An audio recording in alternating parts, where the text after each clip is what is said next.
Bitch, you wanna trap like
The championship continues to pick on up in the High Tide Racing League MF Racing Designs Cup Series. This time we'll start to eliminate 4 more drivers as we'll roll into the round of 8. 3 races coming on up, and all of them going to see who will be making it into the Final 4 with only 1 month of racing left on the cards. Welcome to Green Flag TV. My name is Nola Rempel alongside Josh Baird.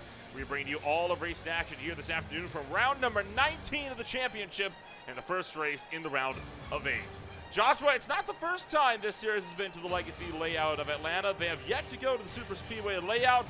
Last season, it threw up one of the most exciting races we saw in the entirety of the season. Do you reckon tonight it'll be a similar story?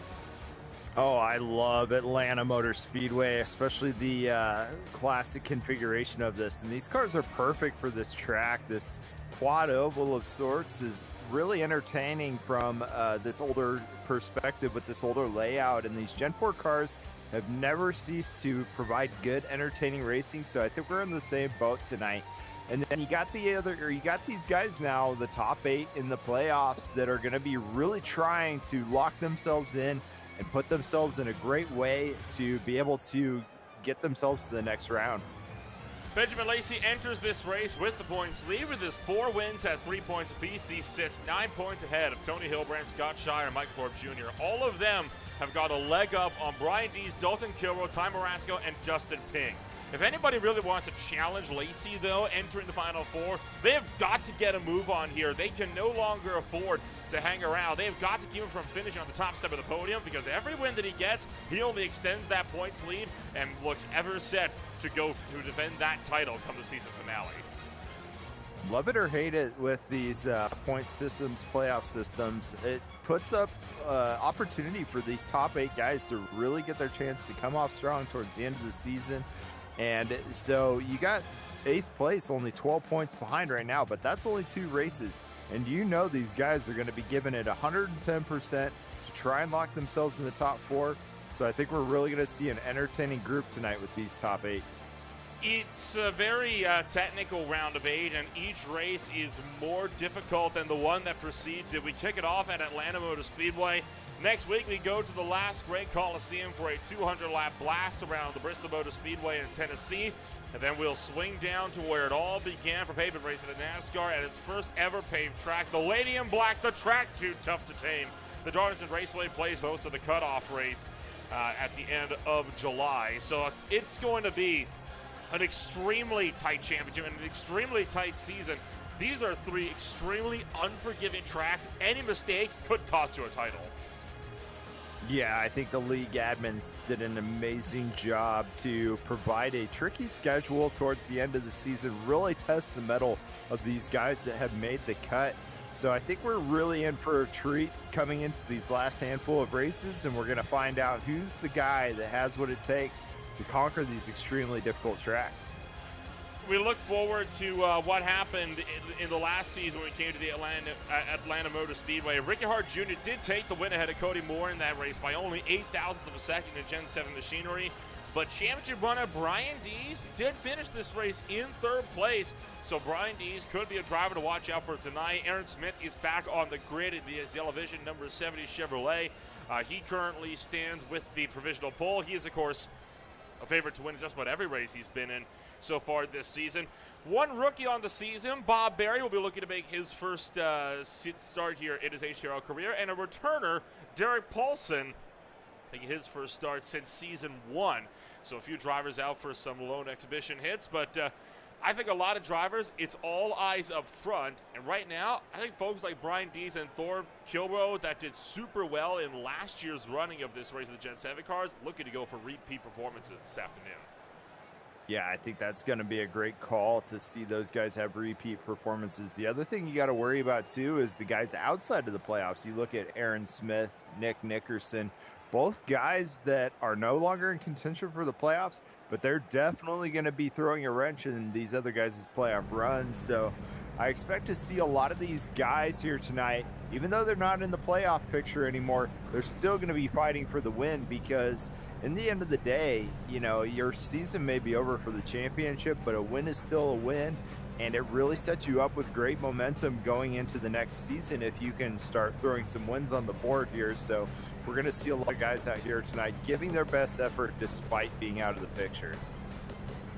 And all of that will take us down to the starting grid of race number 19 of the HTRL MFRD Cup Series, and it's going to line up like this. Aaron Smith takes this one from pole position, 31.573, puts the Yellow Vision machine onto the front row.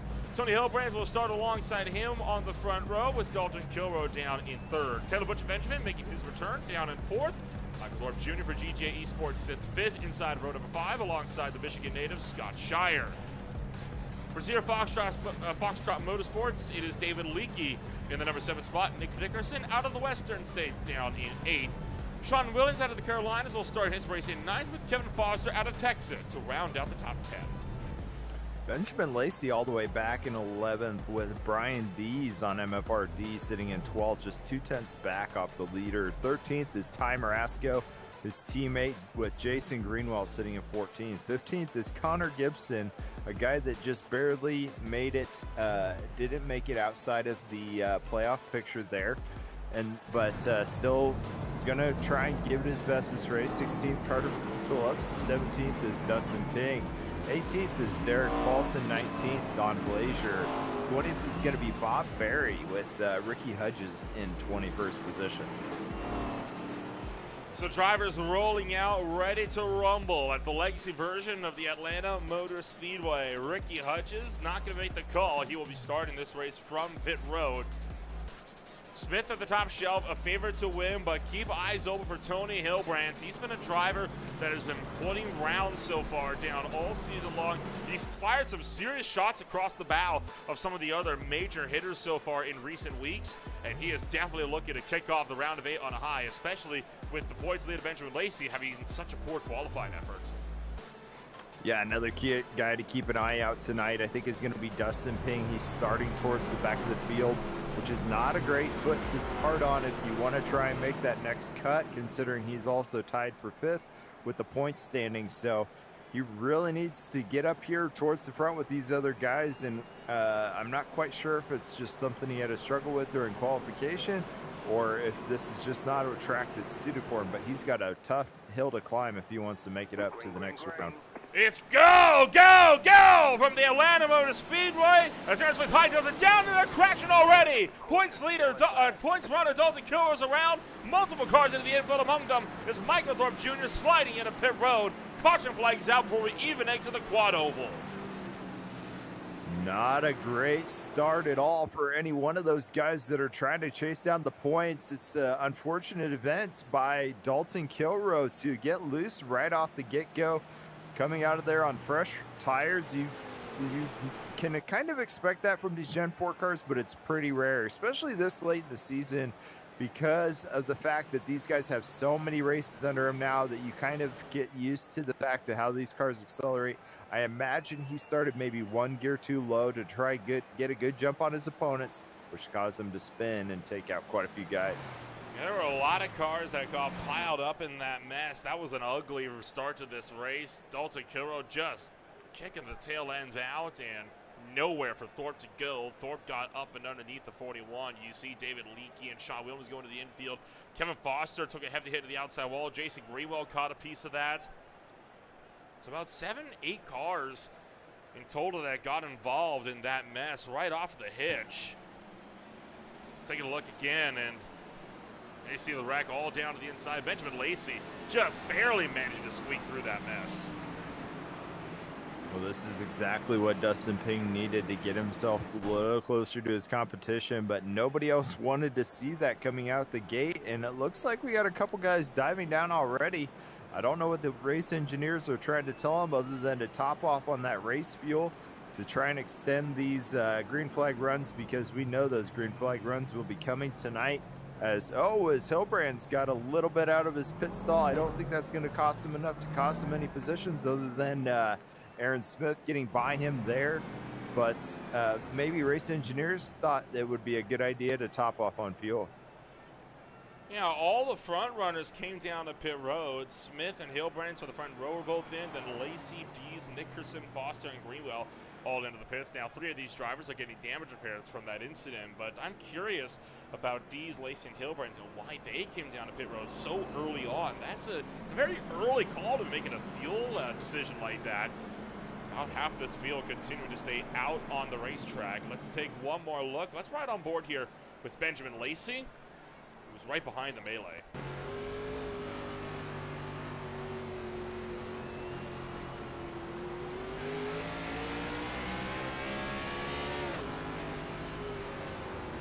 Did a good job to get around that. Didn't hit a darn thing, and he squeaked through and able to roll into 6th before he came to pit road at least. Yeah, that was a great job by him to be able to avoid that wreck, and it looked like a little further forward someone else had a little bit of an issue getting loose on the throttle pedal. So maybe this is a problem here at Atlanta Motor Speedway we're going to see guys struggling with tonight. I believe that might have been Taylor Butcher Benjamin, huh? Quite possibly. You can see a lot of cars right now getting waved around the pacing line. Now, it's an unusual situation. These are not drivers that were caught up in the wreck. What's happened here is in order for Iverson to actually properly score you in a pacing line, you need to actually cross the finish line when you take the green flag before the yellow came out.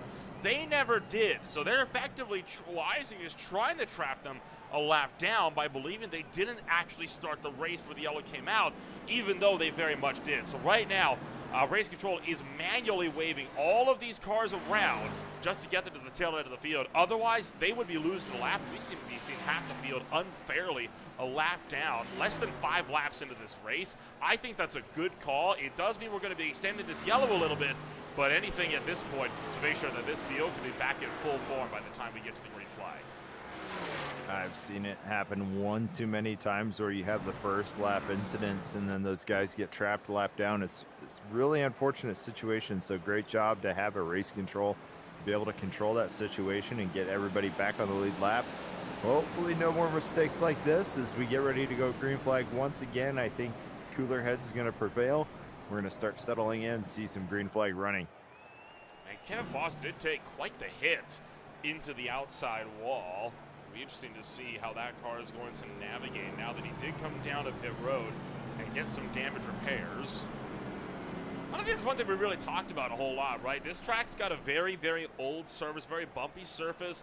It does not like being overdriven. I mean, the banking is about as high and about as steep as it is at any 1.5 miles that you can possibly run on the iRacing surface. I think short of Legacy, Texas. That doesn't make it an easy track, though, by any stretch of the means. Yeah, that's a good point. I think with Atlanta Motor Speedway, it's got its own unique set of challenges, and that's what's made it so iconic in the history of NASCAR racing. And everybody just loved this track back in its heyday. I think today you'll find a little more people arguing over the quality of the track since they have repaved it. But I think here in this old layout, I think these drivers are really going to enjoy themselves tonight.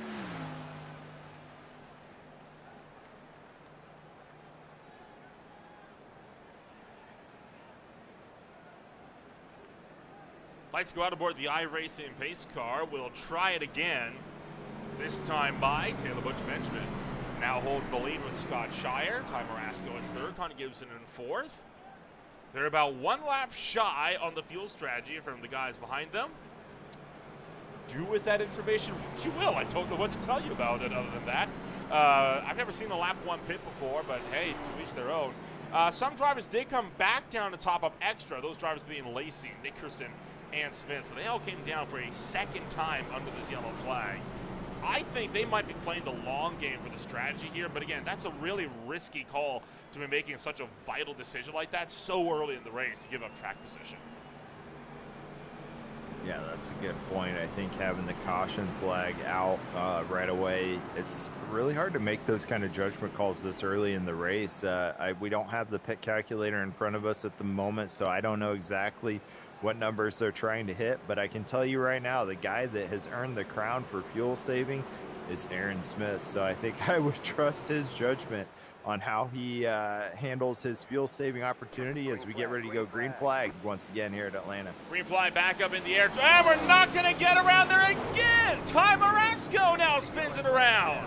And for the second time in a row, it's the big one on the front straightaway, and we still haven't made it to turn 1. We're under yellow flag number 2. And these guys have been doing such a great job at keeping it green all season. Tonight, I think we're getting a little bit of flustered. Yeah, exactly. Overdue for some caution flag events. But I think in reality, it's a gearing problem, right? If you start going too low of a gear, which may have been what happened here, especially with Connor Gibson and Ty Marasco. Those guys are really towards the front. Oh, and it was the outside line. Connor Gibson spun the wheels, drifted down right into Marasco. Ty did nothing wrong there. No, Ty got a little loose, but it wasn't enough to get him sent around. What it was Connor Gibson getting loose and drove down into him. But you get towards the front here and you decide you're going to go that lower gear to try and get that jump because you really want to get that good field position. But unfortunately, it's a really tricky endeavor to try and force that car to keep the wheels underneath it with that much horsepower. Michael Thorpe Jr. and Brian Dees, 2 big points runners involved for the second caution in a row. and that's before we've even made it to turn one a single time all race long. Now Benjamin, Hillbrands, Foster, and Nickerson late. Okay, there's pretty much everybody coming down to pit road. Shire and Gibson staying out. Don Blader's in the pit road. We'll cut to that in just a moment. Take one more look at what the heck happened here. A few cars got spun around to the infield. Not as big of an incident, not as many cars getting involved, but one car, that being Tamarasco, getting right rear hooked into the outside wall. Fuel stops back underway. Fuel stops back underway once again, and I think it's worth noting that Michael Thorpe Jr. had a really rough race last week, and I think he was hoping for a little bit better of a shot coming out here, but out the gate, 2 caution flags and 2 incidents he's involved in, so once again on his back foot. I'm imagining that he took that fast repair this last time around, so now he's really going to have to sit there and take that damage, or if not, if he didn't feel like he had enough damage that was worth burning the fast repair, he could once again just be saving up for another possible incident in the future. Race control has just made the call. If the next restart this happens again, we will be going single file. Again, a drastic call to make this early in a race, but when you're at lap 10 and you haven't made it to turn 1 under the green flag once, I think that's warranted at that point in time. So we'll see what's going to happen here. More drivers coming in for pit stretch. I'm so baffled by what the heck is going on here on pit road. Fuel run is about 30 to 34 laps, 25-ish laps is when the tires start to, again, quoting race control, fall off the face of the earth. So it is a bit mystifying to me. You wonder if maybe they were just a little bit shy, so they're taking these early yellows, trying to cut out what would have been a splash and go stop right at the end.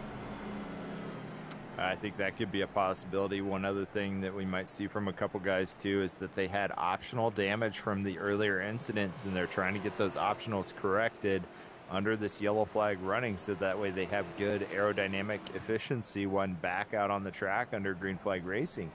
Another thing is too, and I think I just thought about this, is Gibson might get an end of line penalty. I see him back at 13th now.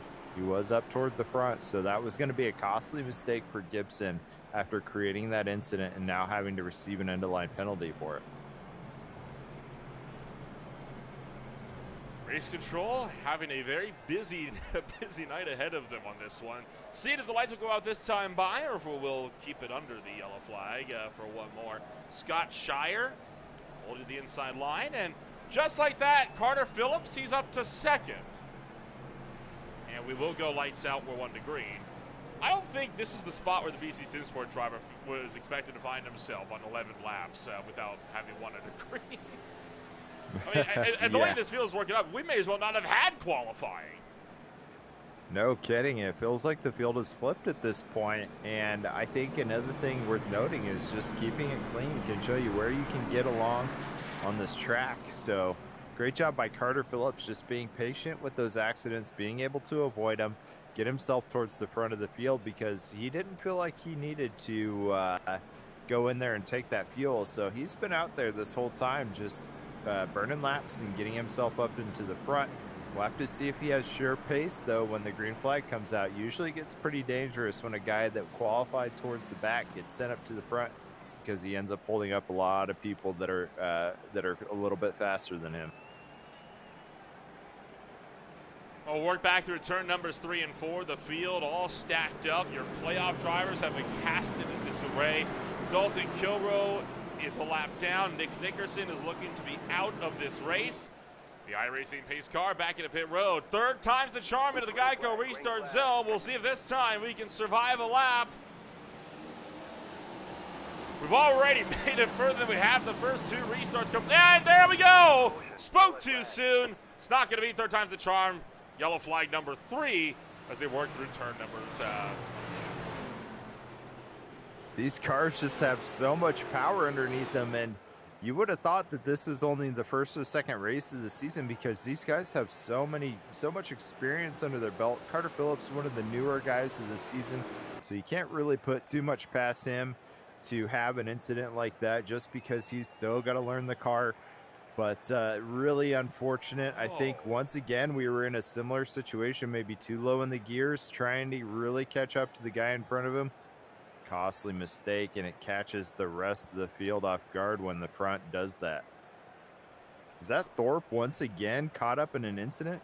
I don't think so. I think he may have gotten away with that unscathed, but that is by far the biggest wreck we've had so far of the afternoon. We'll have to get a better look at that to see if that is Michael Thorpe Jr. that we see in the mix. I don't believe it is, though.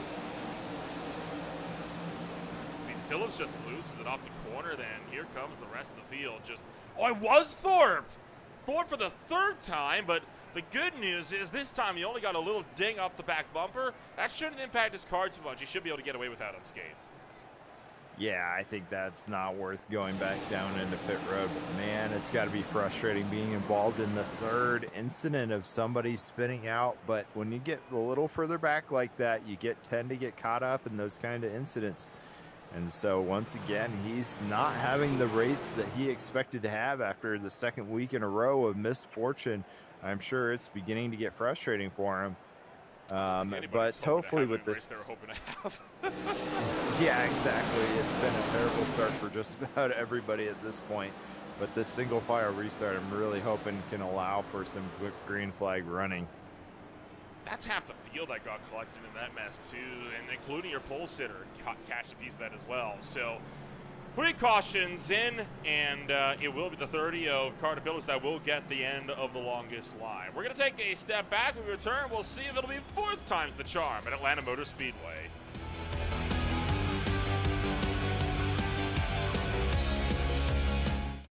Racing isn't easy, but experiencing it is. iRacing puts you in the driver's seat with the industry's leading sim racing game. Drive on laser scan replicas of the greatest racing circuits from around the world. Go head-to-head against other drivers chosen by skill-based matchmaking to ensure competitive racing at every level. Compete across all your favorite series. In officially licensed cars, engineered to deliver the most accurate driving experience possible.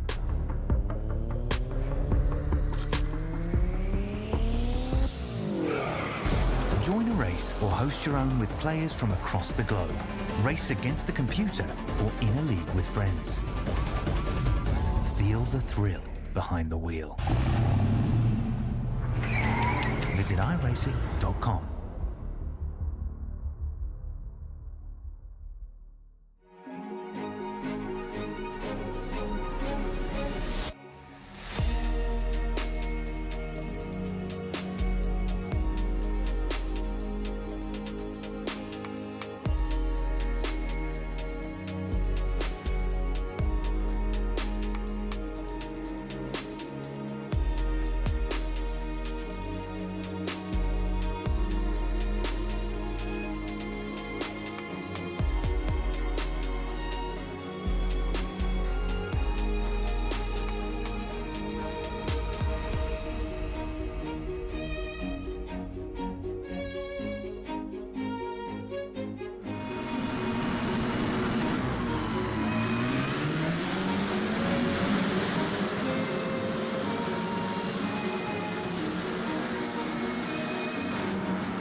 Coming back to green flag racing, Scott Shire into the restart zone. We'll try it again for the 4th attempt.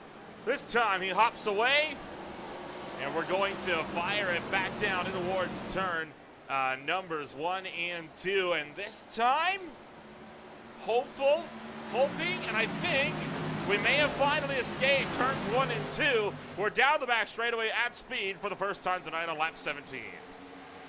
Well, it seems to me like race control either forgot to hit the single file restart button or decided once again to just go ahead and try double file restart. It ended up working out well for them. We'll have to see if these guys settle out a little bit here, can get some green flag running in because, you know, they've been notorious so far for keeping it green flag. So I feel confident in their abilities to keep it clean and get settled in here. Time Marasco sweeps up, clears Kevin Foster down the backstretch. Points leader, defending champion Benjamin Lacey trying to attack Don Blazier and the 5 Aces Racing Chevrolet. But instead, he's going to be attacked by Sean Williams. Williams trying to drive around on the outside line. Williams to the outside of Lacey. They're doing a great job keeping it side by side, going through the front part of the quad oval. That quad oval is not very easy to be able to keep it straight. It's a little bit tricky to navigate those kinks to make sure that you and your opponent are on the same page. Benjamin Lacey files in behind Sean Williams, and now Deese is looking into the inside of Connor Gibson going into 3. Down in the turn numbers 3 and 4, Kevin Foster and Sean Williams scrapping it out side by side for positions as they fight it down for the first spot within the top 5. And looking like Williams will take this one for the inside. The Bud Light number 8 Monte Carlo drifting back way up to the wall in turn 2. That lets Benjamin Lacey squeak through to 6th. Yeah, that was a great job by Foster to ride that outside wall. That can be pretty tricky here at Atlanta. But here through turns 3 and 4, that higher line can tend to be a little bit faster. But it looks like he's going to file right back in behind Benjamin Lacey. But it seems to me that the fastest line right now is that very bottom lane through turns 1 and 2. So you're going to see a lot of guys try and dive down there to maintain that position. Connor Gibson looking to the outside to defend his position against Brian Deese. And now we're able to settle into a rhythm a little bit more. And I think we should be good for a long green flag run here at this point in time. Usually it's just that first lap where it's all sketchy, right? Your tires are cold, you're on a blisteringly hot track surface. And for these drivers, the challenge was just getting the car to hook up.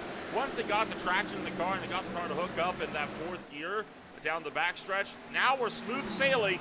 Now the rhythm is found, and we're going to be able to run this one through, hopefully, for a good long while.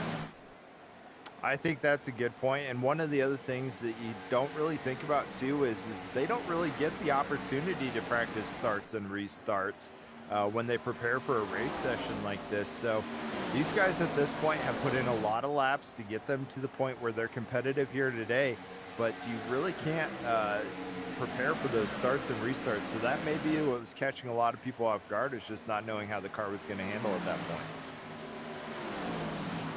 Working down the back straightaway, you got Scott Shire and Tony Hilbrands both at it and going at it nose to tail as they look to make these lunges down through turn numbers 3 and 4. So the battle is very much on for the race lead. Opar 92 chasing the box sport that wins at number 4. For top 3, all playoff drivers. Hilbrands looking low through the quad oval, can't get close enough to make the move.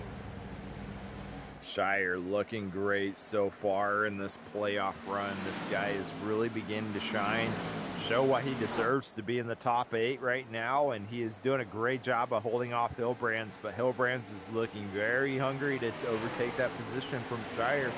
We're going to have to see if he can pull it off here as we come out of turn number 4, really getting up tight on that bumper of Shire. I think he might have some momentum to take it down this front stretch here. Shire pitching it off just a little bit, able to keep Hilbrands behind him entering into 1.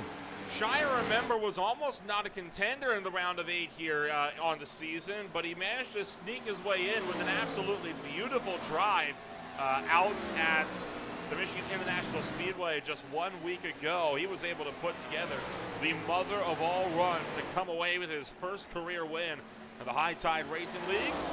Benjamin Lacey into pit, or Taylor Butcher Benjamin, sorry, into pit road, and that car with big damage on the front end Big question right now, has he found the wall, or is that all damage from before?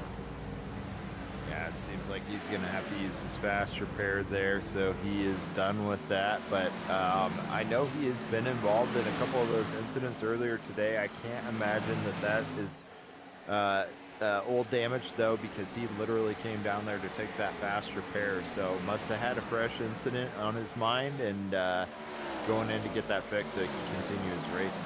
It could also have just been a case of he didn't realize how bad the damage was until he tried to get him to speed. I mean, in all fairness, since he got that damage on caution 2, this was the first time he'd been able to get him speeded to actually see how bad that damage was. So that could also have been what we were seeing there as well. It wasn't worth staying out with a time that would have been lost trying to make it around. So he topped up on fuel, and now he's going to be good to go. Meanwhile, oh boy, Connor Gibson getting squirrely and tagging the outside wall in the middle of the straightaway. Yeah, Connor Gibson seemed to have struggled with grip tonight. I wonder if there's, as we got a caution out. Thorpe once again having a bad run for luck. It looks like entering in the corner must have got a little loose. We'll have to see what the replay shows. Bad to worse for the UNOH Dodge. That is the 4th incident this car has been involved this afternoon. He has been involved in 3 and now causes 1. So it's just insult to injury for this young driver out of Chicago, and you know that he is going to be absolutely furious with how this race has panned out so far. Top 2 pick up the tail end of the pacing line. Let's track down what happened to Thorpe. Oh boy. Oh, big. Whoa. Bigs. Oh. You know, guy that's been notorious this season for those big saves. Oh, I will still call that a big save if he doesn't make contact with the wall here. You know what? Oh, I'll give you that. Goodness. That should have been a race ender right there. That car was wrecked all the way through that corner. That was a phenomenal save.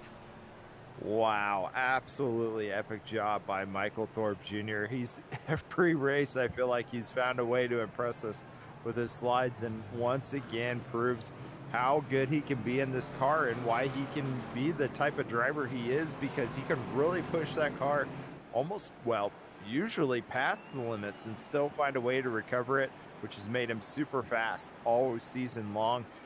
He's had a lot of bad luck these past couple races, but that reset was pretty timely for him to make it so he's down but not out. So I'm hoping to see if he can use this opportunity to try and recover the race and keep himself in the hunt. At speed, pedaling that car all throughout the corner, just kept it off the outside wall, looped it all the way around, and never hit anything. So we have to give him big props for that. Let's ride on board with Thorpe here. Did he go around? Yes. Was he already at the back of the field? Also, yes. So he's able to save the car from the worst of the damage. You heard him gas it up there as well, just to make sure that that car didn't go into the outside wall. And that definitely saved the damage. Wow, absolutely beautiful wreck and avoidance of the wreck. Absolutely beautiful spin. I think he deserves a trophy this year for most impressive spins for sure, and saves himself for another opportunity to be able to overcome this adversity that he's going through right now. Loops it all the way around, and then check how close that is to the outside wall there. And then again, when he slid to a stop up in turn numbers 3 and 4. That was on track for being a huge incident, particularly with the inside wall. It was going to be a hard hit with the inside wall, then an equally hard hit to the outside wall.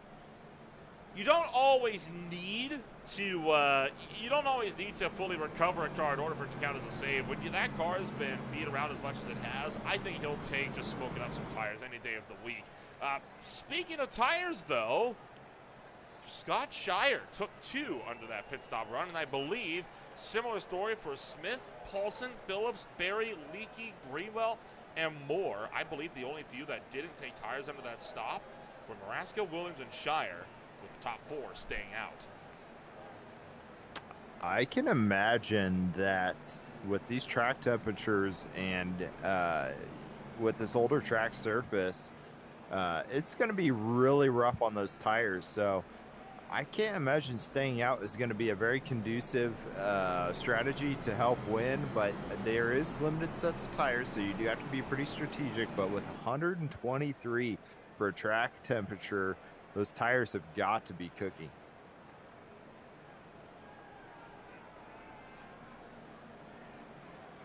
The number 11 car of Don Blazier has been given an end of the longest line penalty for a pit road infraction of some description. Not sure what the penalty, what the infraction exactly was, but the 5 Aces Racing number 11 machine is going to be at the tail end of the field with something of a mountain to climb. So he'll see what he can do throughout this race. Tony Hilbrandt's got a fight ahead of him as he tries to fend off Benjamin Lacey, a driver that has been no stranger to the front of this field, and once he gets to the lead, he so often runs away with it.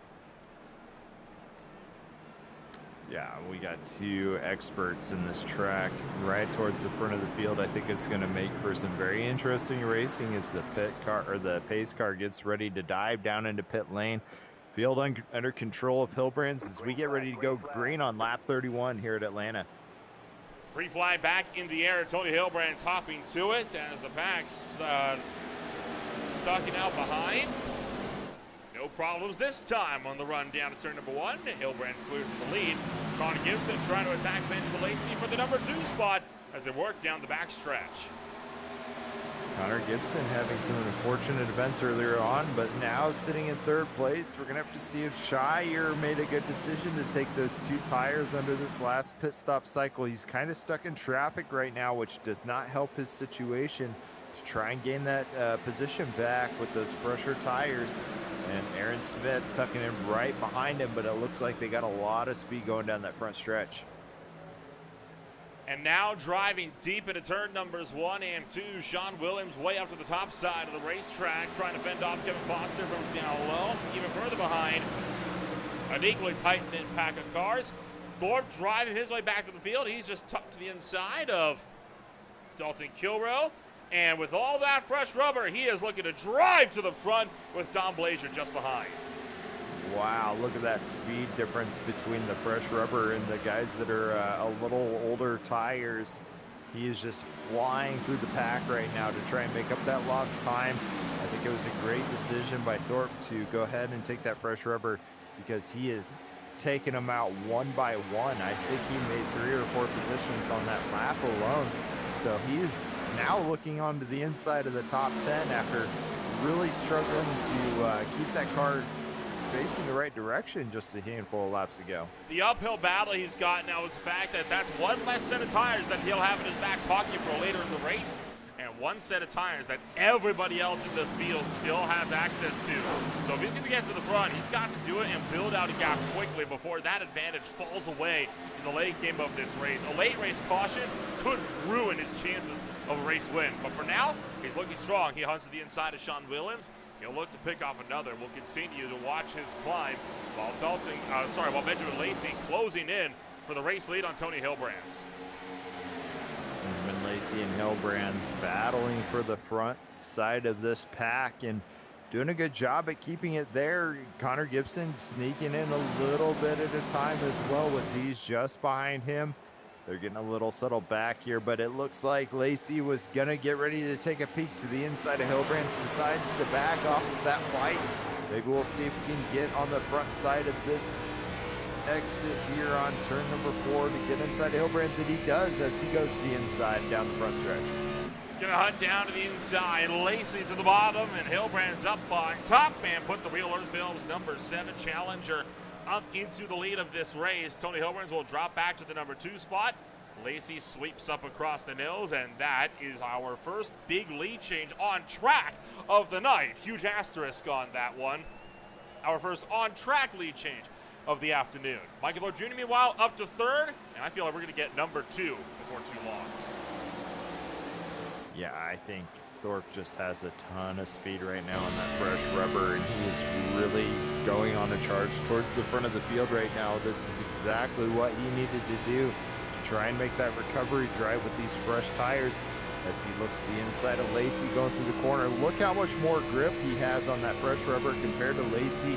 He is just blazing down this backstretch, entering turn number 3 and putting a huge gap on the rest of the field if he can get out front right here.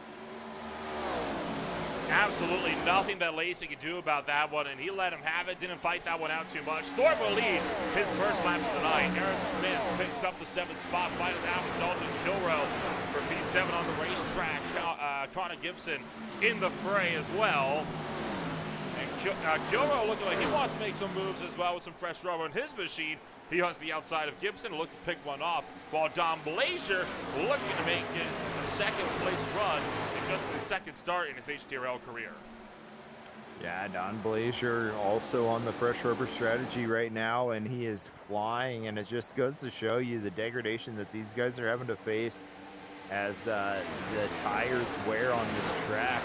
And so it's going to be interesting to see what those strategies are and how they play out, because here in a little bit, the cars are going to flip, and those guys are going to be struggling to keep those cars handling well as the rest of them get their fresh rubber and are able to close that gap. But for now, it's giving them a 1 second lead over Lacey, who's the guy that's on a little bit older tires at this point. They got to make sure they keep building that gap as well. They cannot afford to let rest for even a moment. Brian Dees also on a bit of fresh rubber, going to look to the inside of Tony Hilbrand. It was a very split call as to whether or not we were going to be seeing drivers pitting under that last caution on. We were right on the threshold of when the tires were going to really start to drop off. But the problem is, for about half of the first stint, they've been running under caution. So how much wear has really been put on the tires? We're really starting to see that now, as a lot of drivers, I mean, might be regretting that decision not to put rubber on immediately, but they have to remember they still have a set later in the race that they can utilize if all else fails. Yeah, it's easy to get frustrated or disappointed when you're getting dropped like that because you are not on that fresh rubber. But man, you just gotta be patient. Keep racing your race, because at some point your opponent's gonna have to do the same thing you're doing right now. And I look at guys like Shire, who are sitting now 10th because they decided to go with the 2-tire stop.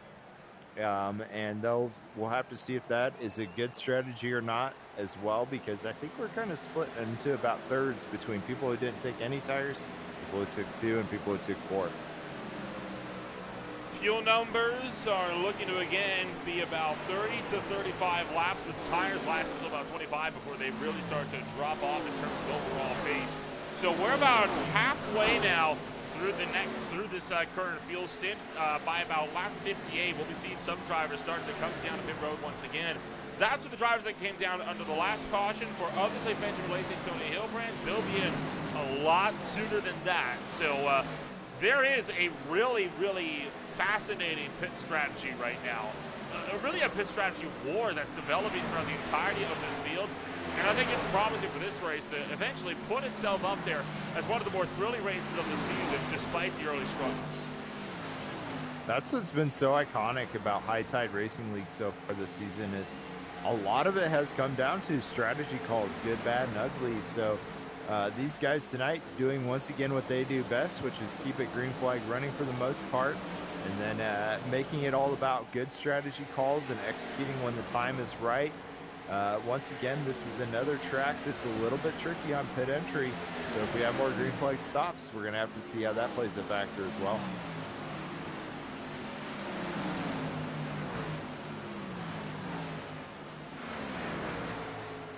Scott Shire kicking out the tail end, and over to the outside wall will go Derek Paulson, and that causes this pack to scramble a little bit. Sean Williams and Shire both backed out. Taylor Butcher-Benjamin having to lift a little bit as well from the outside line. This is a huge battle pack that we got right now for about 9th to about 12th or 13th, as the rest of this field looks to make a big drive coming around through 1 and 2. There goes Paulson, unfazed by his hit to the wall, trying to make a pass around the outside. Man, I do not envy these guys and what they're going through just to keep the cars pointed straight. So far, these Gen 4 cars have so much power. Ty Marasco bouncing off the wall, down into the apron, able to save it, but stacking up Shire and Taylor Butcher-Benjamin behind him. A lot going on right now. There goes Dalton Kilrow to the inside of Michael Thorpe Jr., so we could be seeing another swap for the race lead. Kilrow battling it out with Thorpe. The difference here, both these drivers on the same tire strategy. Thorpe pinching Kilrow in, can't hold him off. Dalton Kilrow sweeps through and takes up the race lead.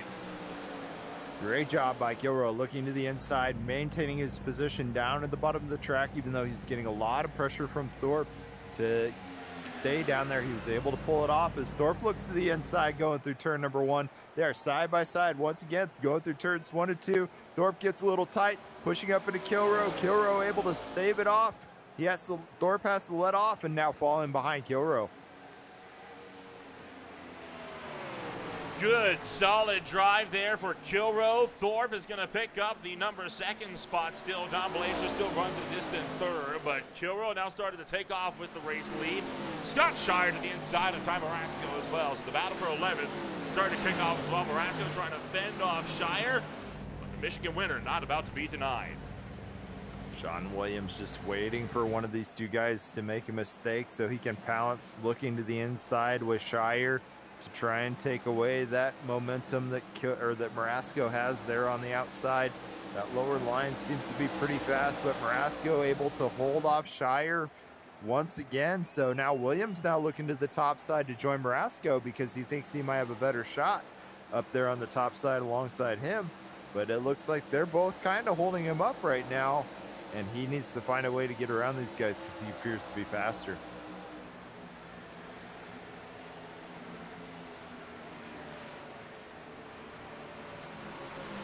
Driving it in deep into turn numbers 1 and 2. Ty Marasco fending off Sean Williams. Marasco seeing if he can't try to get a nose in there. Scott Shire, though, he's going to take a run around the outside line, not able to get the nose in. There goes the 89 down to the bottom. And once again, Sean Williams picking off Ty Marasco. Here comes some of the lead runners. These are drivers that have not pitted since about lap 8. Lacey, Hilbrands, Dees, all in the pit road. Yes, the thing that's made the High Tide Racing League so famous is these green flag pit stops, and these guys do a wonderful job executing them. I'd say if I were to give an award to somebody this year for green flag pit stop execution, it's been Benjamin Lacey. So we'll have to see how he fares out in this first set of green flag stops here today. Tony Hilbrands is really close beside him. And another guy that's seemed to have had pretty good luck so far this season with green flag stops. And we're going to have to see how all these guys fare out.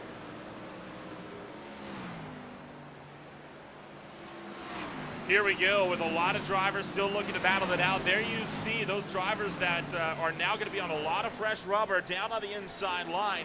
Now here's the thing, they're going to be able to unlap themselves relatively quickly here, I feel, probably within the next 10-15 laps. And now it's a matter of a tire war. Who's going to be able to hang on to the end of this race? The ones that took the tires early or the ones that decided to wait on just a little bit longer? Smith and Gibson not looking to be outdone. They also come to pit road. Aaron Smith, one of the other takers down pit road. Having a kind of a quiet day so far today for Aaron Smith, but he's also one of those guys that after starting on the pole, he'll find himself sneaking back for a little bit and then come out when the time counts. He seems to find his way towards the front of the field every time. So it could be just a strategy call and him biding his time. Derek Paulson, the next one to come down into pit road. So green flag pit stops continue on as Paulson makes his way down. The number 6 Team MRD machine. That car has seen better days, but still did a good job on just trying to hang on. There you see Brian Dees looking to work his way up and around through this field. 6 cars to go before he's back on the lead lap. Dees closing that gap just a little bit on Shire. Whoa, big speed to the outside there. Now he's going to go and try and take on Sean Williams as well. He should get around him relatively easily. And now he'll be able to chase down his opponent with some clean track right now, and I think he'll be able to try and catch Smith with relative ease.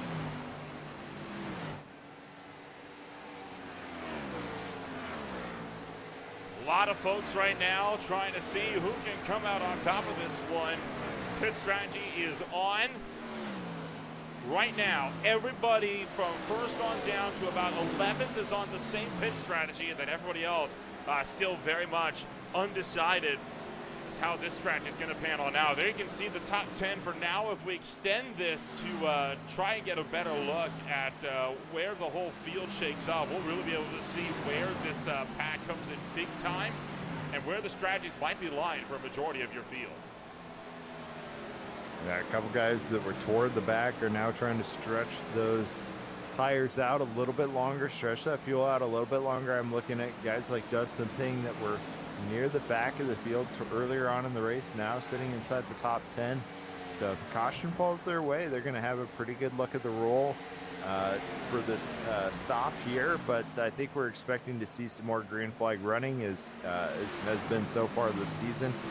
Shire, I'm not quite sure if he was regretting getting that 2-tire stop at this point, because now those inside left tires have to be near destroyed.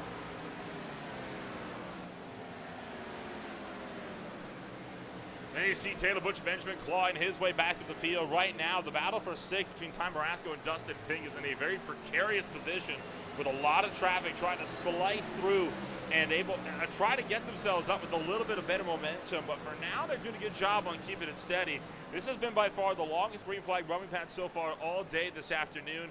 Dalton Kilrow working his way up a turn number 4, continues to hang on to the race lead. But these drivers only a few laps away from coming down to pit road themselves. Yeah, Dalton Kilrow and Thorpe really made good work of the field to get themselves into this position. But unfortunately, if they have to make green flag stops, that won't keep them in this position. So they're praying for a caution at this point to get down there and get that service done. But I don't think it's going to be quite the outcome that they're going to be expecting. But building that gap was a great job at them. Trouble, front straightaway. Lead.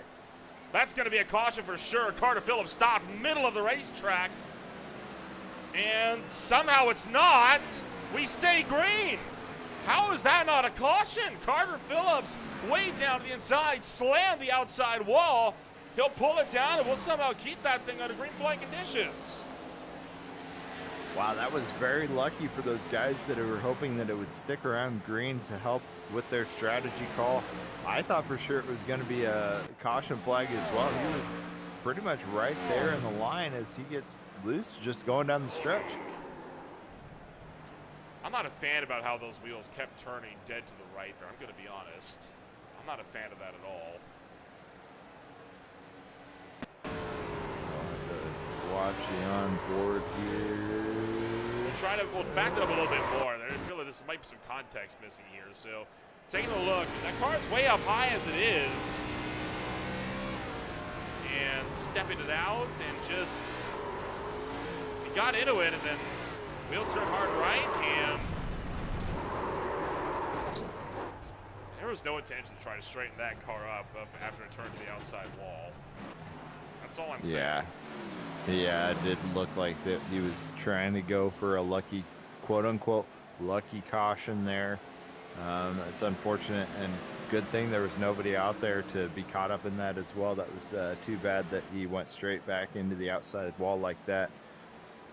But yeah, got away unscathed from anybody else and ended his race for the day, because hitting that nose like that, especially after he had to take damage repairs earlier, will kill that radiator. So I think he's going to have to park it for tonight.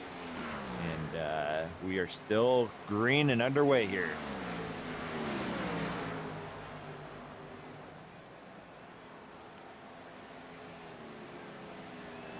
David Leakey and Jason Graywell, two drivers that are still under some heavy fire themselves. We still have not seen the front runners coming down to pit road as of yet. There you see Jason Graywell and David Leakey battling it out for the 8th spot. So the Zero Foxtrot Motorsports driver trying to fend off against BC Simsport. Graywell tucks in line, trying to get a run, going through 1 and 2 to the inside. And Graywell makes up the spot. So a good move there for Jason Graywell. Don Blazier, the first driver of the front runners into pit road. Don Blazier having to come down for service this time around, so gonna have to fall back further in line until next time. I imagine he's gonna go for 4 tires on this stop. 4 tires once again in pit road as these drivers are trying to get themselves up and rolling with a lot still riding on this field. There you see Michael Thorpe Jr. coming down to pit road, so your second place run is into the pits. He does not want to be undercut, wants to stay as much on the lead lap here as he possibly can. Brian Dees, Foster, and Moore will be able to unlap themselves now. Lacey and Hilbrands were already on the lead lap. So now here's the big catch. While Lacey should be able to get out with the race lead, now he's on 15 lap older tires than everybody else on the field.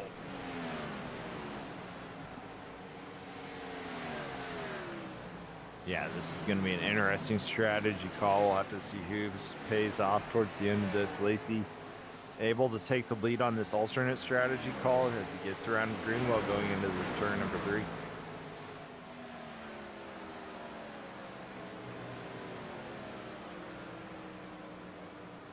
More drivers coming down to pit road. Jason Greenwell coming in, Bob Berry coming in, Dustin Pinkston, Leakey's in. Here comes Kilrow, the race leader's in. And runs into the back of David Leakey as well. Just grazes the back bumper, but able to keep that one steady. Taylor Butch Benjamin trying to overtake Connor Gibson. These are all drivers on the same strategy.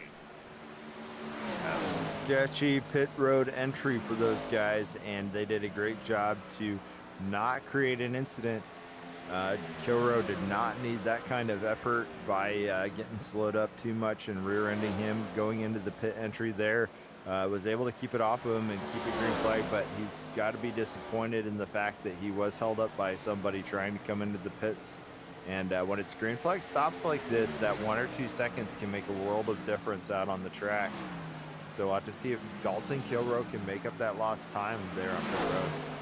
Oh boy, looking for 3 wide off of turn number 2. Benjamin to the inside, Foster on the outside, and Gibson's caught in the middle. And how about that? Kevin Foster drives around the top of 3 wide to make up 2 for 2. Taylor Butch and Benjamin, though, with a valiant effort, tried to stuff that car in down low with the crossover. Just didn't materialize for him.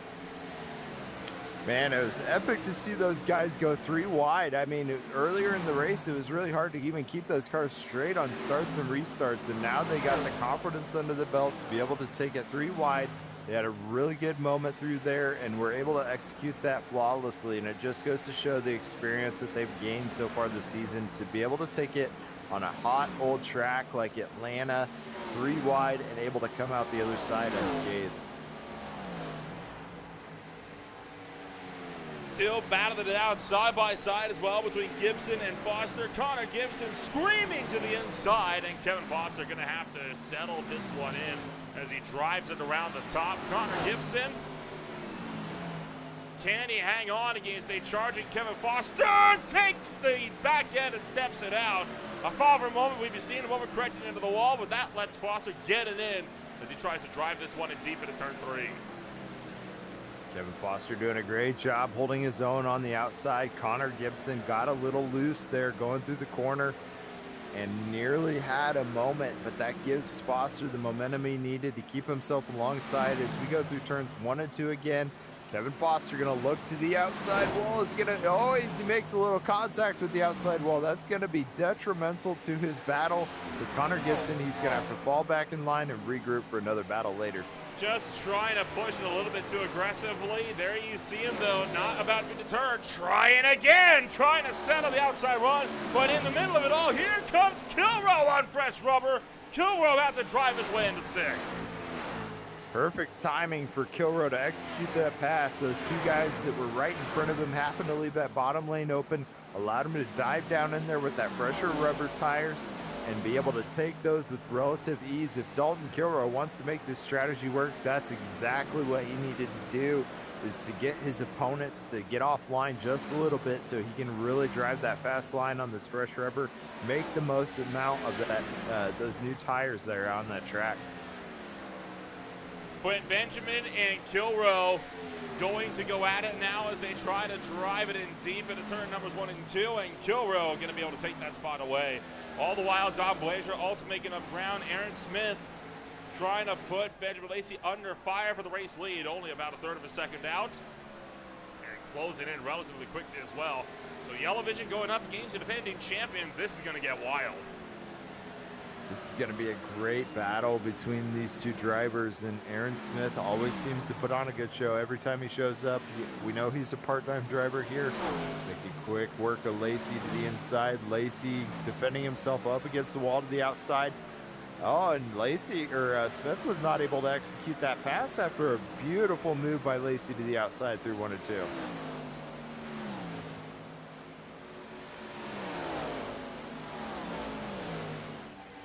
Still under some heavy fire, though.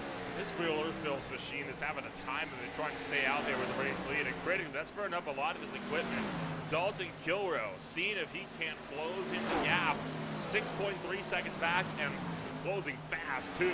I'd be shocked if Lacey can hang on with this race lead until his next pit stop window. Yeah, what an epic comeback for Kilrow. I mean, you just look at his opponent that pitted around the same time with him. That would be Michael Thorpe Jr., who was around the same strategy as him. Now down in 15th and 31 seconds back. Kilrow only 5 seconds back from the leader. So 25-second difference for Kilrow. That's exactly what he needed to do to execute. And we could see this guy standing at the top step of the podium tonight with a drive like that. Smith, see if he can't take this one away. Looking to go 3 wide with the lap car down on the bottom side. Jason Greenwald trying to lap himself as we make this serious run down to the turn numbers 3 and 4. And Greenwald takes the lead away. Smith running down there as well. And Benjamin Lacey looking like he might be starting to drop this one out as he is falling back. Great job by Greenwald to get his lap back. And Smith now looking to the outside as we are experiencing. I'm experiencing some technical issues. I don't know about you. Oh, no, it's all over the place. It's Okay. not just you. All right, experiencing technical difficulties. Hopefully we're past the bulk of these DOS attacks by iRacing. But here we go. We got Smith once again. Whoa, blinking in and out, but still ahead of Lacey coming out of turn number 4. Well, I think now the technical issues may be trying to spread as drivers are having a time of it trying to get things rolling. But right now we are still looking set to see however this is going to pan on out. And a lot of folks still under some absolutely insane fire as you work your way down to the turn numbers 3 and 4. Not a lot of stuff left on the line here as drivers are struggling right now to keep this one in frame. There has been some, shall we say, interesting going-ons behind the scenes here of iRacing as of late, and it looks like those issues may very well be starting to plague us here this afternoon. So Josh Baird starting to struggle, and as is the simulator that we got over here. This is not on any of the broadcaster's side, rest assured. This is server side that we're seeing here right now as drivers are struggling to keep themselves up in contention. We'll try to keep you guys updated as best as things are looking, and hopefully we'll be seeing the mic quality becoming a little less RoboCop-like for Josh Baird here in just a moment. But right now, Smith still hangs on to the race lead. Lacey second, Kilbrough back in third. I think I might be back for a little bit longer of a time now. So Kilrow is in third, and man, that guy is on an absolute tear right now. I think he's really beginning to accept the fact that he's on a great strategy call, putting himself up into second place after having to take one of the last pit stops on the track. He's just been flying around this track, and he's had a very strong advantage tonight. It looks like things have steadied out. Dalton Kilrow round the outside. He will look to pick up the race lead. So Kilrow is into the race lead now. Clears Aaron Smith around the outside line. And Benjamin Lacey still running back there for that number 3 spot. But it looks like the session may have stabilized now. So a bit of a scare for quite a few people, but it looks like we are in the clear.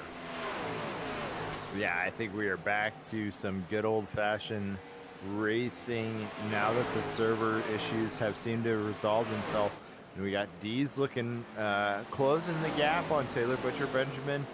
Seems like as Dees dives off into pit lane. Brian Dees coming down to pit road. He is one of the drivers that was coming down for the first time under green just this last pit stop run. He was one of the first that came down with Benjamin Lacey and Aaron Smith. So expect for Smith and Lacey to be in within the next lap or two here.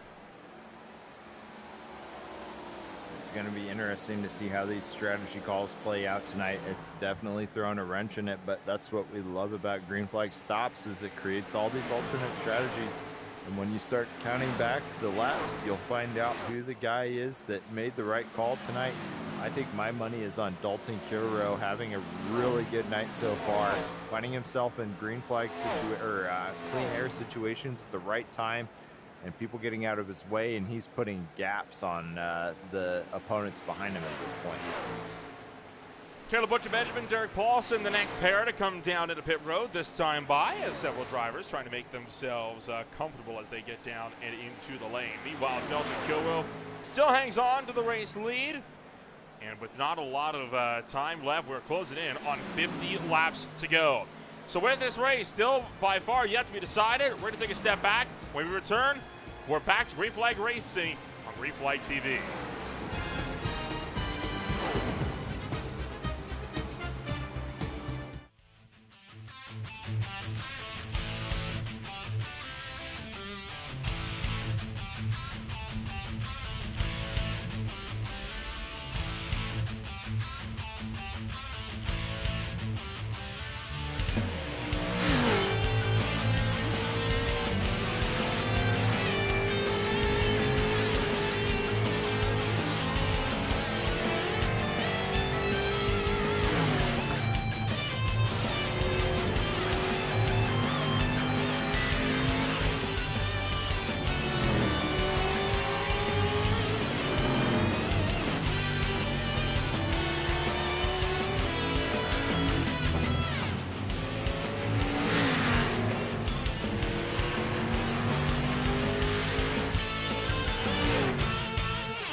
Racing action is still underway, and battles started to pick up all over the racetrack. Benjamin Lacey just getting around Jason Greenwell as Greenwell starting to slip back, and multiple drivers now embroiled in battles all throughout the midfield, including Aaron Smith getting around Bob Berry as he continues his drive through the field with less than 50 to go.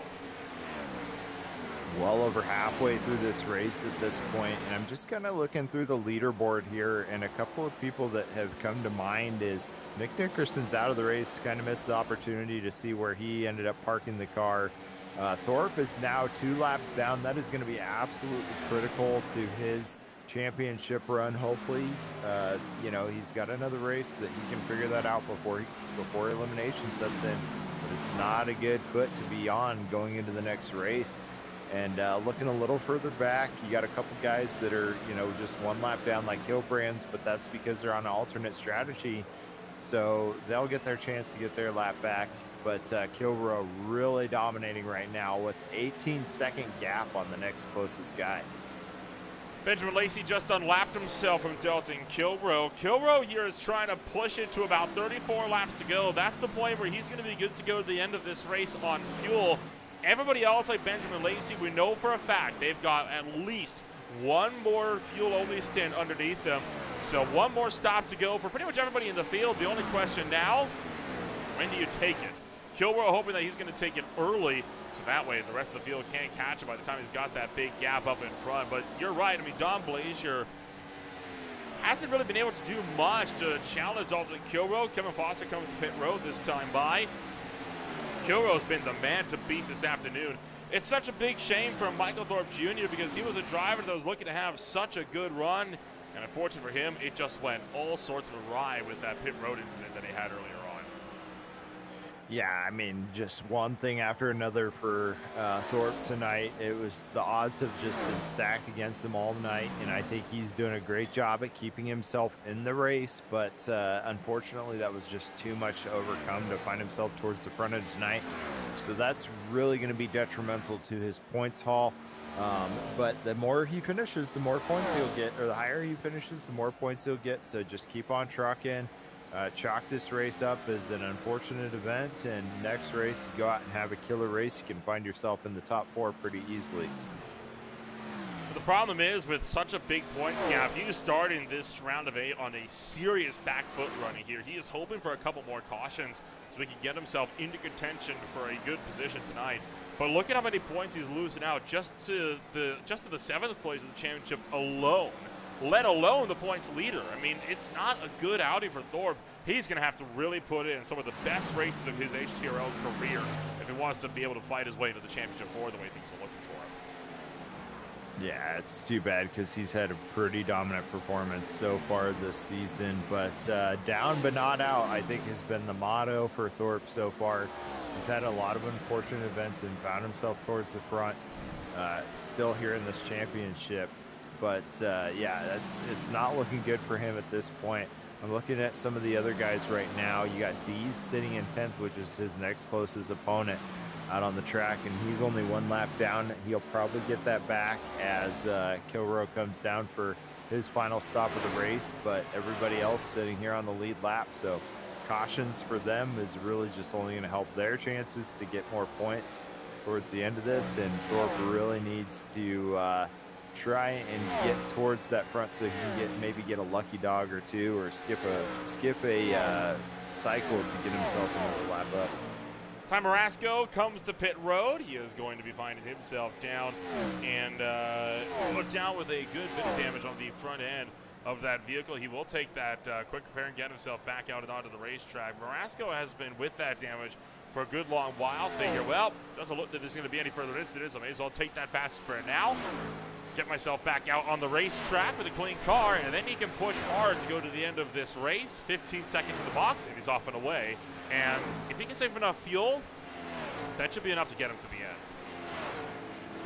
Marasco is notorious for doing just that and saving fuel throughout the race. A lot of those MFRD guys strive to stretch those stints as long as they possibly can. So this is a perfect opportunity for Kilroe, again, to stretch that stint, because he really needs to make that work in order to make this strategy call work, because it looks like the 11 of Blazier finally gives in and comes down pit lane to get his final stop.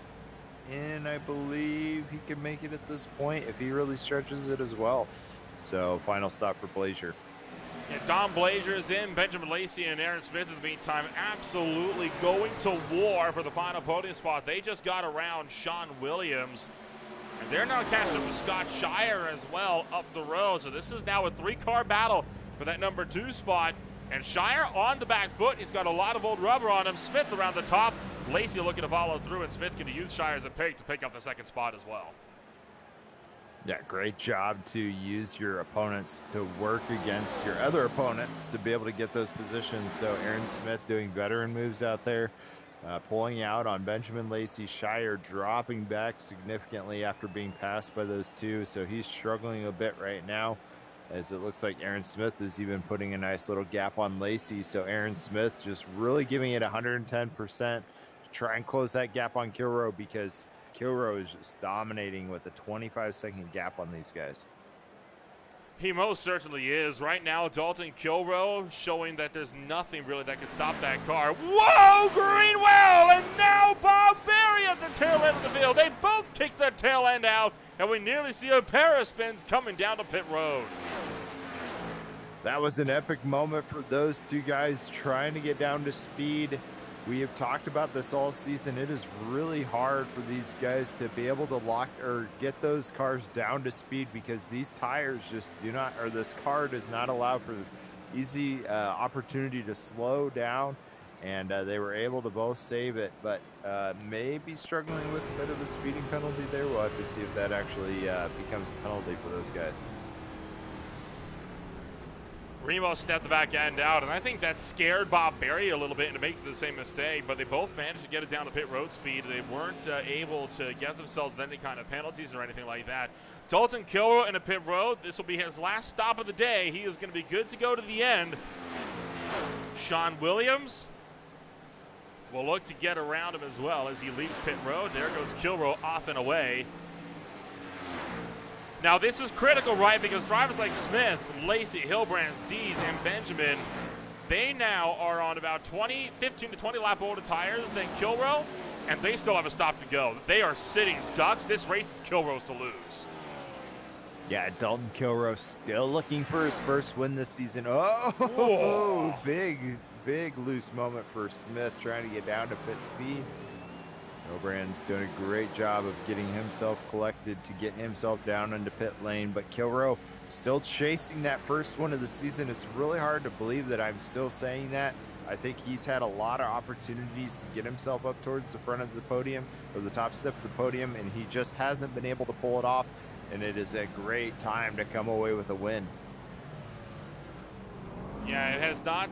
It's been a very trying season for Kilrow. He has been chasing that first win for a good long while, and really hoping to see if he could come away with a solid one this afternoon. And in fact, I believe he's chasing his first win in HTRL as a whole. He did not find victory lane at all throughout the entirety of the inaugural season. He did find the podium. But unfortunately, it's just not.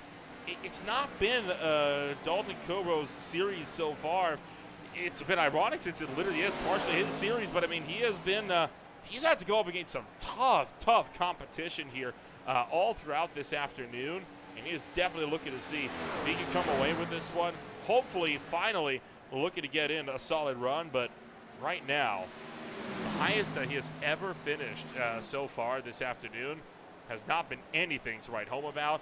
Highest finish, 3 second places, 2 of them in this very series. Yeah, he's been doing so good so far this season to find himself up towards the front, which has gotten him into this position. But I think at the end of the day, he still wants to chase those wins as bad as anybody else, so he's going to give it 110%.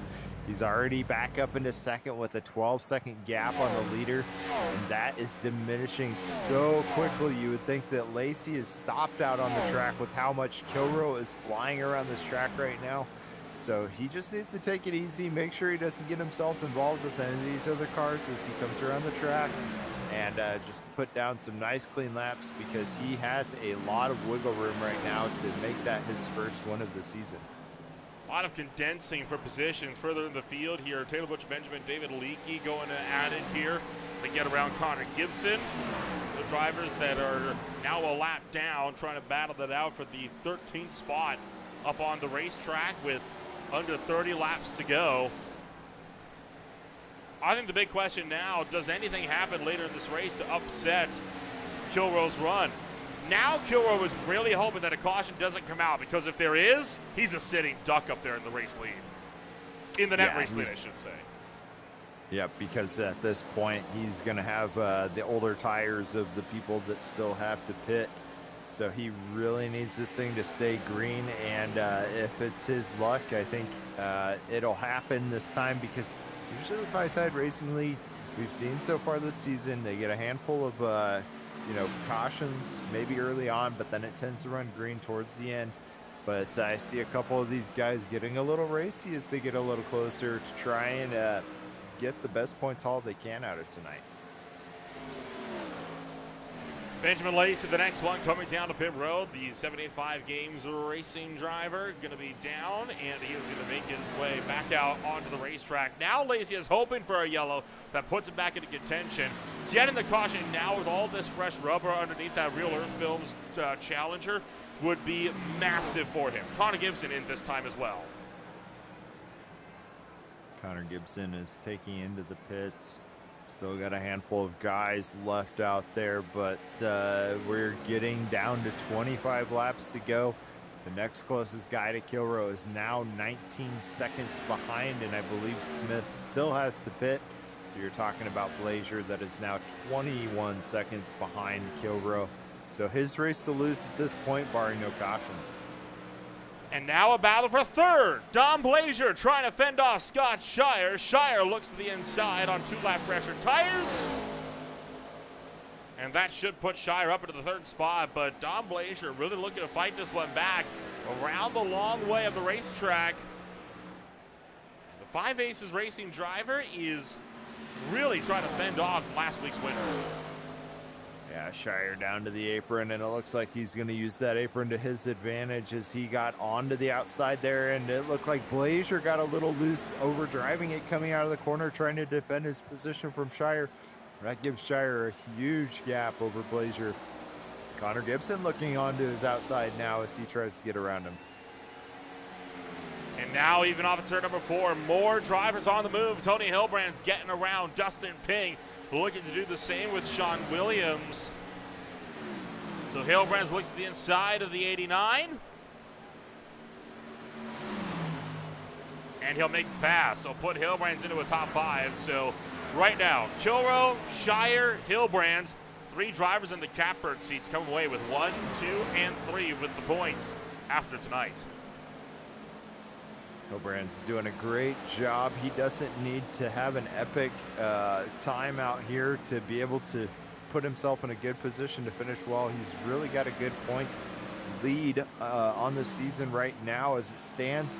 So finishing 5th is just a fine way to be able to have a good night out on the track and still have a good lead going into the next race.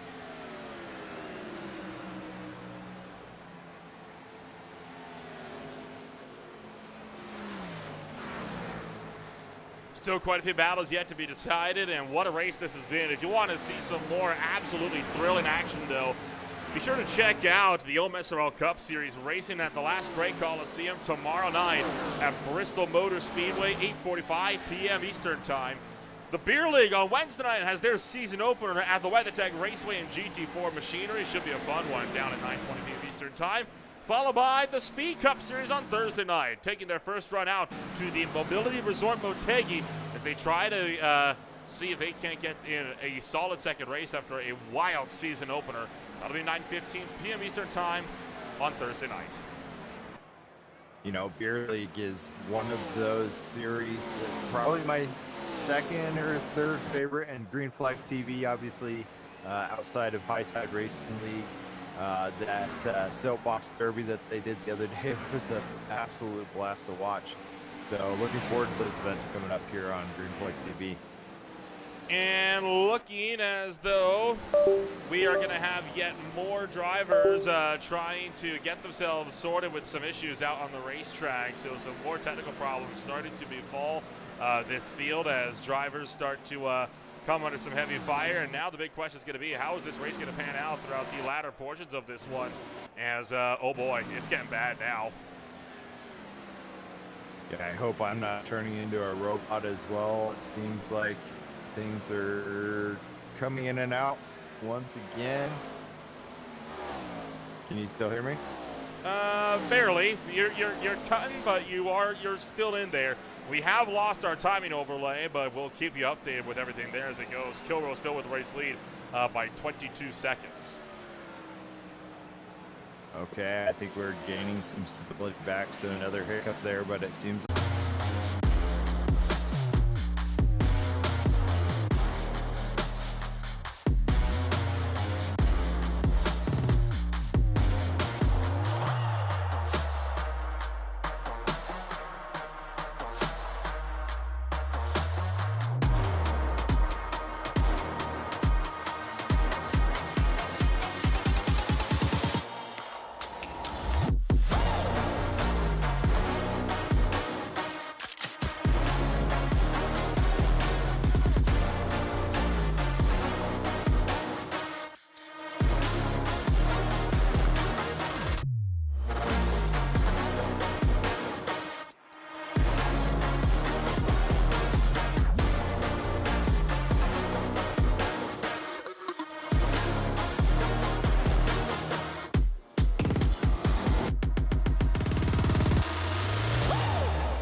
Welcome back to Green Flag TV. Still without time and scoring, but looks like the server-side issues have managed to stabilize themselves as racing action continuing on still from the High Tide Racing League MF Race Designs Cup Series at the Atlanta Motor Speedway.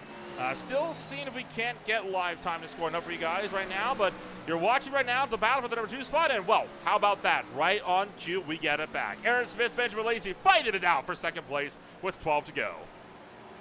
Aaron Smith, Benjamin Lacey looking to grab those final spots on the podium. Benjamin Lacey to the inside now of Aaron Smith, going down the quad oval there on the front side. Aaron Smith having to take that high line nearer the wall. Benjamin Lacey down there by that white line on the lower side of the track. I think he's going to be able to pull off this pass going through the corner there. So great job by Benjamin Lacey to grab some points there to help him out towards his playoff run.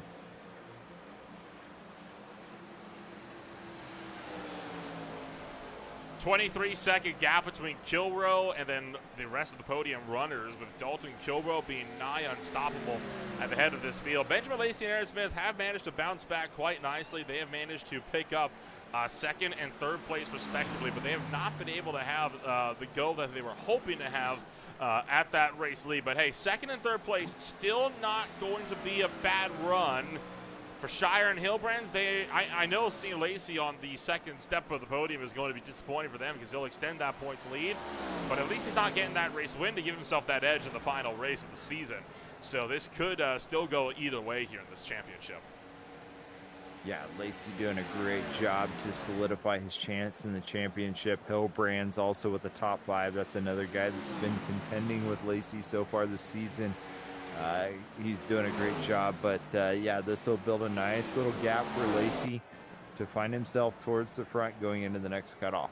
Oh, Derek Paulson struck the outside wall, then slid all the way down the racetrack, and I think brought it to a stop against the inside wall. This just happened to the back straightaway, and this puts Derek Paulson out of the race. Yeah, just overcorrected. That's a hard hit right into the concrete. You know that bent something severe on that MFRD machine. yeah, those tires looked like they were done for and were giving up. And so I think he decided he was going to end up parking that, as it looks like Connor Gibson sliding up towards the wall, coming out of turn number 4. And it was Kevin Foster right behind him, following him through those tracks. Greenwell getting a little loose, going through that quad oval, and now looking to the inside of Kevin Foster in turns 1 and 2.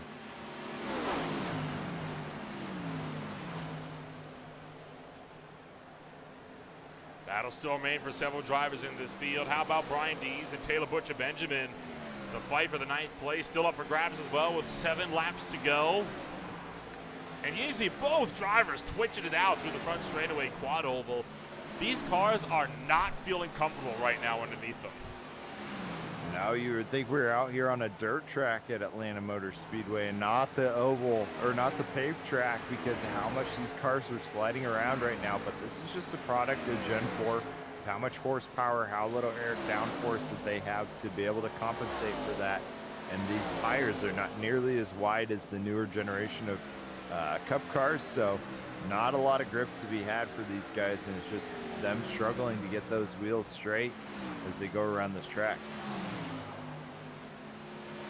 6 to go. What do you think? Does Benjamin catch Brian Dees, or does this battle finish as it is right now on the racetrack?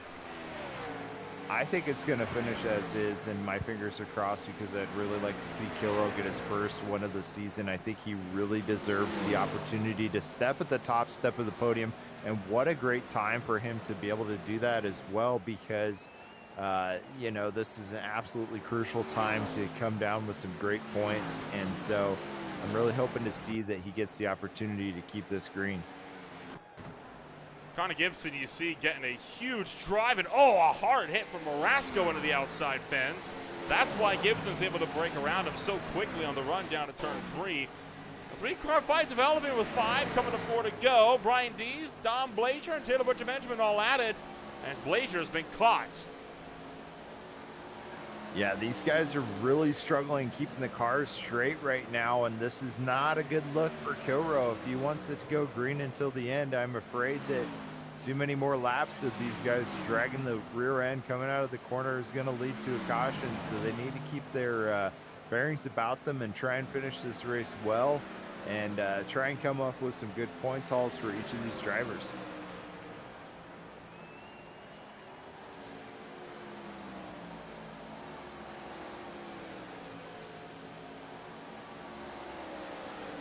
Three laps to go at the line. Dalton Kilroe has been running away with this race lead ever since he took it so long ago near the halfway point of this race. He's now built up a 28.2 gap, chasing that first elusive win in the High Tide Racing League. He's gotten so many in other leagues. He's just never been able to stand atop the top step of the podium here this afternoon, although he's going to be looking like he'll be able to get that done this afternoon. Yeah, 3 to go here at Atlanta, and these guys are keeping it clean for the most part. Little wiggles coming out of the corner, just fighting that loose condition in the car, but able to keep it enough underneath them to prevent that caution flag from coming out. And I think they're doing a great job as Ty Marasco gets a nose, or his tail just in front of Greenwell there. Greenwell not having that, though, as he looks back to the inside, going through turns 1 and 2, takes the high side to try and use that line to get up around Marasco. Not going to work, though, as he may try the undercut. Over under there, and now down the back stretch, he's getting alongside. He's only got a lap and a half to do it, though, as Dalton Kilroe takes the white flag. Greenwell back to the inside. Marasco looking to cross him back over in the big battle for the number 12 spot. Still looking to fight this one out as they take that one into the quad oval. They'll start their final trip around the Atlanta Motor Speedway. But Dalton Kilroe comes into this race. He went winless in season 1. And in the first race of the round of 8, Dalton Kilroe will finally be able to call himself a race winner at the Atlanta Motor Speedway as he crosses the start-finish line, and I believe out of fuel. That white flag has never been sweeter for Dalton Kilroe, as he really needed to keep it green throughout the entirety of the rest of the race there, because any opportunity for those guys to get a caution would have been disastrous chance for Kilroe, as he was on older tires. So he was able to pull it off, Thorpe coming alongside, or sorry, Dustin Payne coming alongside to give him the congratulatory bump. And Dalton Kilroe, a first-time winner in the High Tide Racing League. Ryan Dees, his MFRD teammate, will do the same as Kilroe will get to drive it around to the front straightaway. What a wild night of racing it's been this afternoon. Such a rocky start to this race. Took us until about lap 17 to get a caution flag in. 4 total on the night, with the next one coming about 15 laps later. But then we get the long run in, and Kilroe able to use that to perfection. He'll burn it down in front of Atlanta. Kilroe just had an absolutely epic drive, finding the time he needed, timing the strategy absolutely perfectly. Every time he went into the pit stop seemed to be the right call, because when he got out on that track and got the green flag running, he was able to build an enormous gap on his opponents. We're talking 20 seconds between him and second place. So just a monstrous drive by this guy, and I don't see anybody more deserving than him tonight for this race win. What an insane race this really did end up being throughout the course of the afternoon. And with all of that said and done, we'll get the chance to take a rundown of your official post-race results for the first race of the round of 8. Taking home the race win, it's his first win of his HTRL career. It'll be Dalton Kilroe, with Benjamin Lacey 22.5 seconds back. Aaron Smith was 2 seconds behind Lacey. From there, Scott Shire, Tony Hilbrands rounded out the top 5. Sean Williams, Dustin Ping, Brian Dees, Taylor Butcher Benjamin, and Dom Blazier will then round out the top 10, with only 6 finishing this race on the lead lap. 11th, we had Connor Gibson, and 12th was Jason Greenwald. 13th was playoff runner Ty Marasco. 14th, David Leakey. 15th was Bob Berry. 16th, unfortunately, was Michael Thorpe Jr. That's really going to be a problem for him in the points chase. 17th is going to be Kevin Foster. 18th, Derek Paulson. 19th was Carter Phillips. 20th, Nick Nickerson. And 21st, Ricky Hudges. And that is going to do it then for your results here this afternoon. We'll get the chance to talk to all of the drivers here that finished this race on the podium.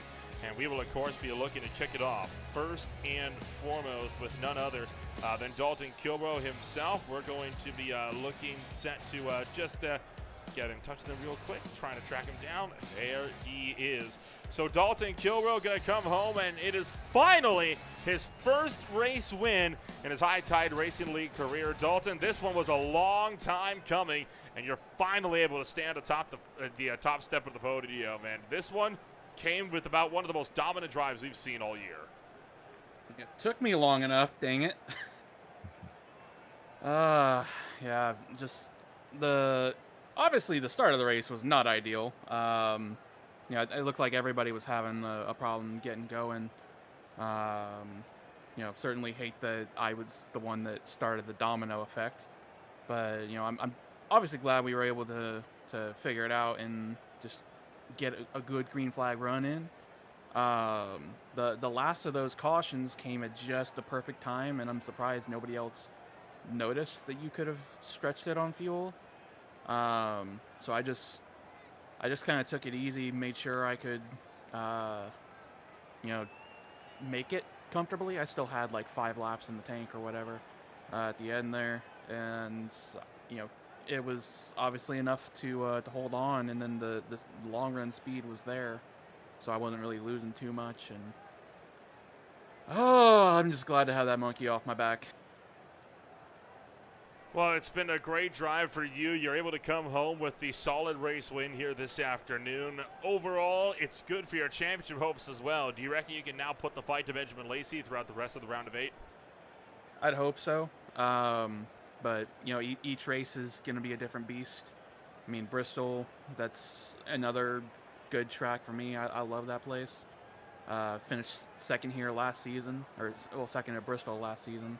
So we'll see kind of what happens. And then Darlington's another good one for me. So hopefully I can at least keep this momentum up and lock in a spot to Homestead. Well, we'll see how everything will pan out for you over the coming weeks. For now, congratulations on finally taking that first career win. And we'll see you next week in Tennessee. 10-4, man. Thank you. Dalton Kilroe comes home as the race winner here for the first time in his High Tide Racing League career this afternoon. We'll move on down to Benjamin Lacey, a driver that usually we see on the other end of such dominant drives like these. For once, though, Ben, it's you that finishes 20 seconds behind the field, and Josh Baird was standing by with him.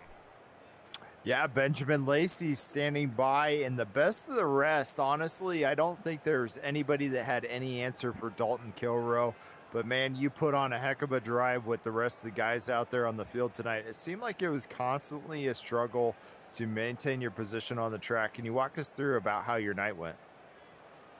A lot of ups and downs. That start of that race was absolutely nuts. I don't even know where to begin on that. Just a bunch of tire spin, a bunch of wrecks. Took a lot of people out. Nick was out early because of that, which is unfortunate for him because he's always a good contender. Maybe he could have given Dalton a run for the Monday night because he completely whooped us all. So huge congrats to Dalton. I think that's actually his first win for High Tide here. So that's awesome. Congrats to him. He earned it, deserved it. But yeah, it's kind of one of those nights for me where it was a little frustrating. This is just felt like I'd get the lead and then just right away someone else has fresher tires and they come zipping by. So, but we'll take second for how it all went.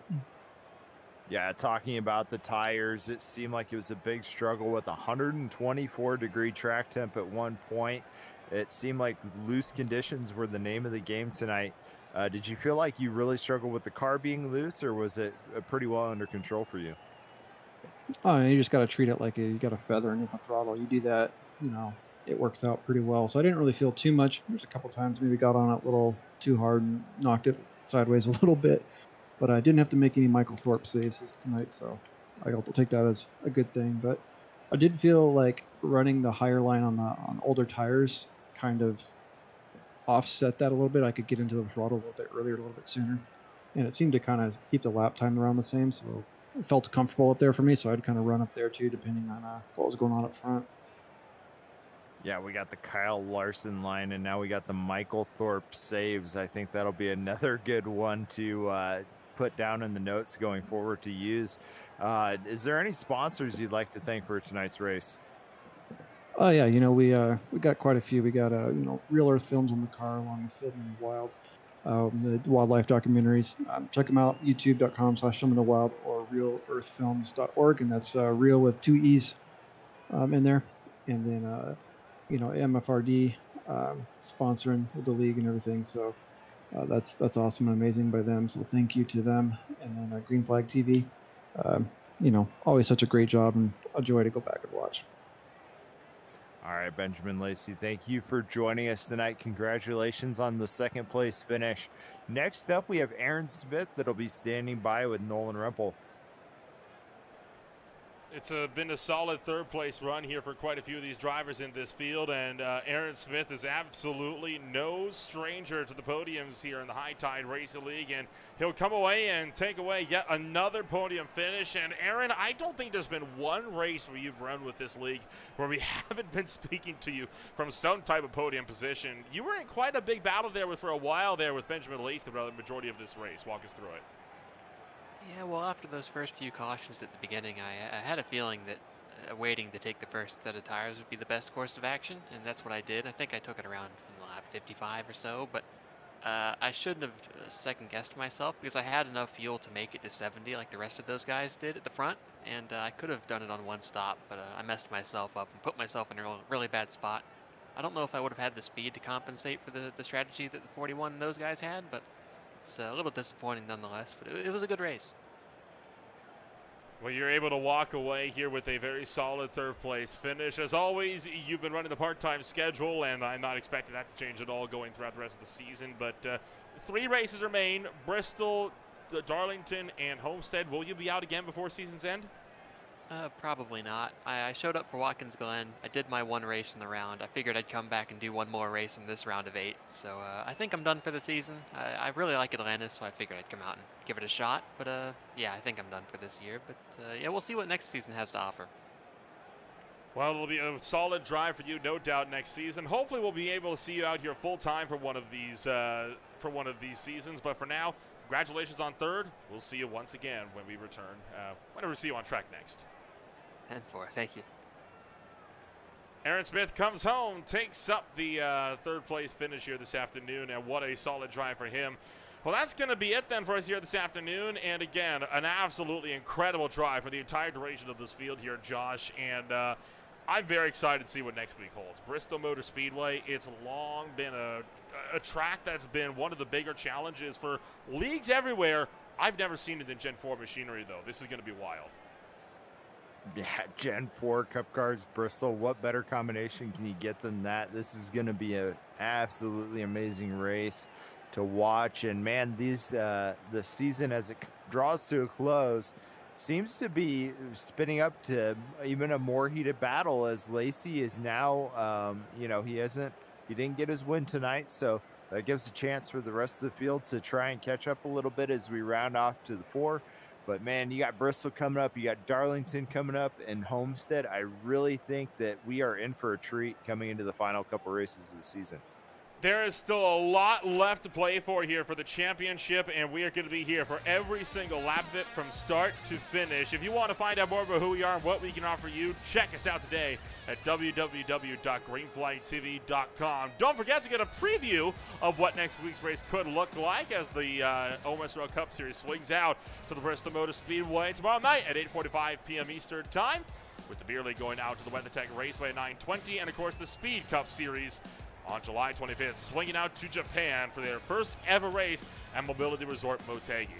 For us here on Green Flag TV, my name as always is Nola Rampel alongside Josh Barrett. Thank you once again, everybody, for taking the time to join us here this afternoon. Championship is picking up, and it's only going to get closer throughout the course of the season. We'll see you next week at the Last Great Coliseum.